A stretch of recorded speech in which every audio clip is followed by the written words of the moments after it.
I was with my mother when she was diagnosed with breast cancer. I was with her when she was told her cancer had returned. I was also with her the day she died 5 years after her original diagnosis. She was only 49 years old. She was my hero and she was gone. I was determined to empower myself to avoid the same fate. I took action by focusing on prevention, and I monitored my efforts with medical infrared technology, or what some would call breast thermography. After utilizing my strategy for over 20 years, I relocated from Los Angeles to San Luis Obispo, California. I soon discovered that most doctors and women in the area were not aware of thermography. This was unacceptable to me. When I decided that I wanted to put the word out that thermography is a wonderful alternative for women of all ages, all breast types, totally non-invasive. It's just about collecting information that's unique to you.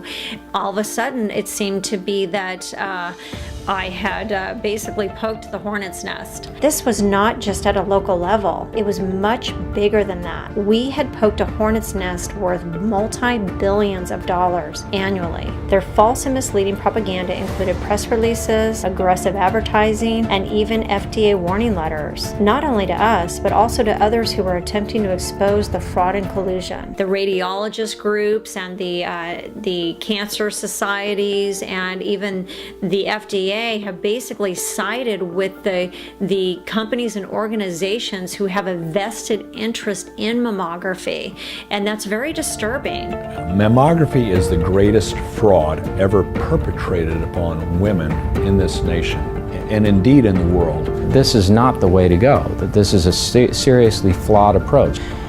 If it's my wife and my daughter, no, I'm not going to have them have a mammogram as my recommendation. Lack of worth of mammography, because I think it's a travesty. Women who get their annual mammogram are at higher risk for breast cancer. Mammography is an outdated study. It is a study that makes no sense. More radiation each breast every year for decades. Mammography really is not the best way to go. If I were a woman, I would never go near one of those procedures. No way. The experience was so traumatic. It was so barbaric. I was so humiliated, and I left the place in tears. Machine slammed down on my breast so hard that I couldn't breathe. The incredible pressure put on the breasts. 25 years, 90,000 women. And they found that mammograms did not reduce breast cancer mortality rate, not even by 1%. So they went on to say that the best way not to have cancer is to not have a mammogram. Now that's an independent research study. Patients are overdiagnosed, they're overtreated, and the treatments aren't benign by any means. Chemotherapy, radiation, for tumors that really wouldn't ever cause them a problem. And then, they have to have surgery, and maybe mutilating surgery and additional treatments on top of that, even if they have stage 1 disease. And doctors healing in this fashion, it feels barbaric to me. Failed to first do no harm. It will make you weep when you see what's been done to our women. You are responsible for your health care and your body. It's your body.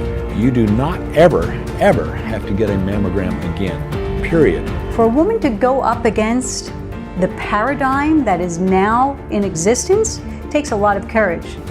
To question authority. And you have a right to pursue the course that you think is in your own best interests. Thermography provided a very thorough view of the health of the breast. Most people don't realize that thermography has been around for many, many decades. And with mammography, you have ionizing radiation, but with thermography, there is no radiation. When she took the pictures, right away, me, a lay person, doesn't know anything about thermography, I looked on the pictures, I could see a huge difference right away between one side and the other side. Thermography is the most incredible tool in our arsenal for prevention, because we can see inflammation, we can see lymphatic congestion.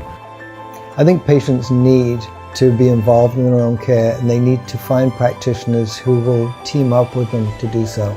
Let's link arms and create a new paradigm focused on education, empowerment, prevention, positive action, and healing, so we can ensure a healthier and safer world for our daughters.